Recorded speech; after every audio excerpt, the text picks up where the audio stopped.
Elvis não morreu!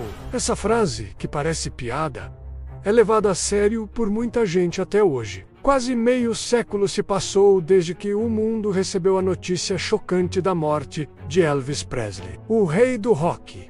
Em 16 de agosto de 1977, aos 42 anos, ele foi encontrado inconsciente em sua mansão, Graceland. A causa oficial foi um ataque cardíaco fulminante, mas para um ícone que parecia imortal, um final tão abrupto e mundano parecia errado. E foi aí que as teorias começaram. Vamos voltar um pouco no tempo para entender quem era esse homem. Nascido no Mississippi em 1935, numa família humilde, Elvis Aaron Presley estava destinado a mudar o mundo. Com sua voz poderosa, seus quadris que escandalizavam os conservadores e um carisma que atravessava a tela da TV, ele não era apenas um cantor, ele era um fenômeno cultural. Ele misturou country blues e gospel e criou o rock and roll como o conhecemos. Músicas como Heartbreak, Hotel Jailhouse Rock e Can't Help Falling in Love não são apenas clássicos, são a trilha sonora de uma geração inteira. Elvis foi para o exército extralumaz do 30 filmes e se tornou o artista solo mais vendido de todos os tempos. Ele era o sonho americano personificado. Porém, por trás do brilho dos palcos de Las Vegas, havia uma história de solidão, pressões da fama e uma crescente dependência de medicamentos prescritos. Nos seus últimos anos, Elvis lutava contra o ganho de peso e problemas de saúde. Sua imagem de Deus do rock estava se desgastando, dando lugar a uma figura mais frágil e cansada. Mesmo assim, sua morte pegou todos de surpresa. O mundo parou. Fãs choraram nas ruas. Rádios só tocavam suas músicas e a sensação era de que uma era havia terminado. Mas, e se não terminou? Pouco tempo depois do funeral, começaram a surgir os primeiros boatos. Por que o nome do meio dele, Aaron, foi escrito com 2 A's na lápide?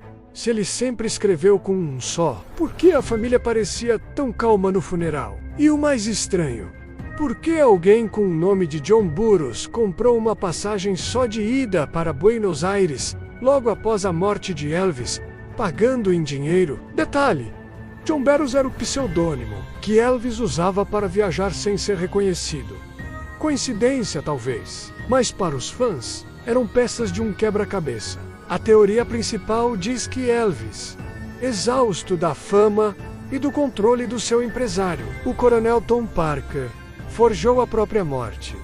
Ele queria uma vida normal, longe dos holofotes. Relatos de pessoas que juram ter visto Elvis em supermercados, postos de gasolina e até mesmo como figurante no filme Esqueceram de Mim se espalharam como fogo. Para muitos, Elvis estava vivo, escondido em algum lugar, apenas observando o mundo.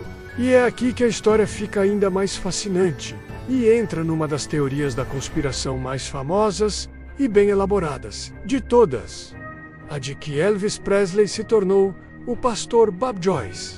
Quem é Bob Joyce? Ele é um pastor de uma pequena igreja batista no Arkansas. Um homem de cabelos grisalhos, voz mansa e um talento musical impressionante. Ele canta hinos religiosos com uma voz que lembra muito a de outra pessoa. A teoria ganhou força no início dos anos 2000, quando vídeos do pastor Bob cantando começaram a circular na internet. As semelhanças são, no mínimo, intrigantes. A voz tem um timbre, um alcance e um vibrato que são assustadoramente parecidos com os do rei do rock.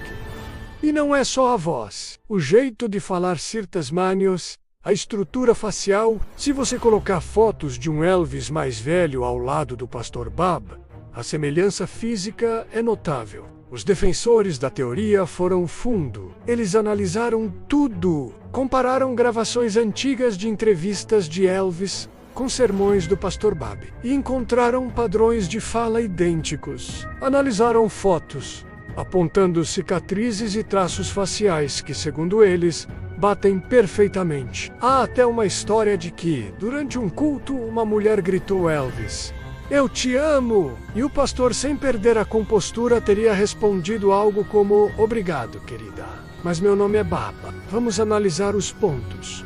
Primeiro, a voz. É inegável que a voz do pastor Baba é extraordinária e lembra a de Elvis, mas seria impossível existir outra pessoa com um talento vocal semelhante? Claro que não!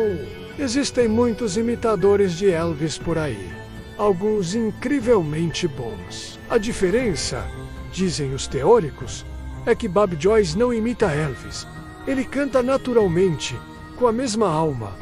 Ele não está fazendo um show, ele está pregando através da música. Segundo, a aparência. Sim, há semelhanças, mas a idade muda as pessoas. Com o ângulo certo, a iluminação correta e um pouco de sugestão, é fácil ver o que queremos ver. Além disso, o pastor Bob Joyce tem uma vida documentada no Arkansas. Ele tem família, filhos, uma congregação que o conhece há anos. Seria possível manter uma farsa tão grande por tanto tempo, envolvendo tantas pessoas? Terceiro, a história de vida. Os teóricos criaram uma narrativa complexa.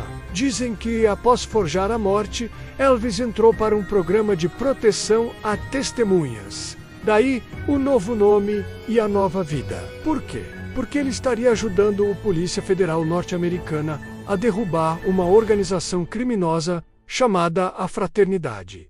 Parece roteiro de filme, né? E talvez seja só isso. Não há nenhuma prova concreta que ligue Elvis a qualquer investigação do Polícia Federal Norte-Americana dessa natureza. O próprio pastor Bob Joyce já foi questionado sobre isso. Ele nega veementemente ser Elvis Presley. Ele se apresenta como um servo de Deus e diz que seu talento musical é um dom para ser usado em sua obra. Para sua congregação, ele é simplesmente o pastor Bob, um homem bom e dedicado. Essa teoria, para eles, é apenas uma distração bizarra da internet.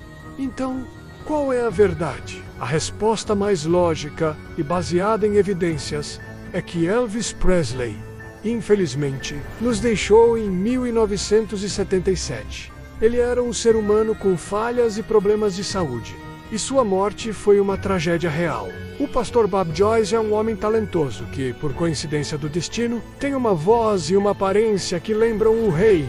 Mas por que a teoria persiste com tanta força? Porque é uma história muito melhor. É uma história de redenção. Nela, o rei do rock, perdido no excesso e na superficialidade da fama, abandona tudo para encontrar um propósito maior, para encontrar Deus e viver uma vida simples e anônima, usando seu dom para o bem. É a fuga que talvez o próprio Elvis desejasse ter tido. A lenda de Elvis vive é um testamento do impacto que ele teve no mundo. Ele era tão grande, tão icônico, que sua morte parece inaceitável. Preferimos acreditar que ele está por aí, cantando em uma pequena igreja no Arkansas, do que aceitar que ele se foi para sempre. No final, a teoria do pastor Bob Joyce diz menos sobre Elvis Presley e mais sobre nós mesmos.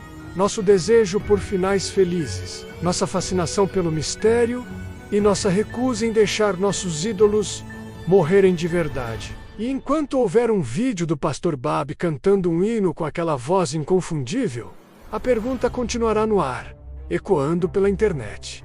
Seria ele? O rei nunca morreu de verdade. Ele apenas trocou seu trono por um púlpito ou talvez não. E essa é a beleza da lenda.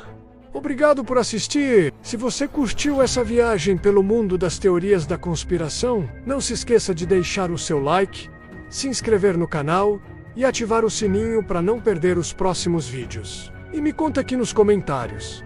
Você acha que Elvis vive? 8 Approxima.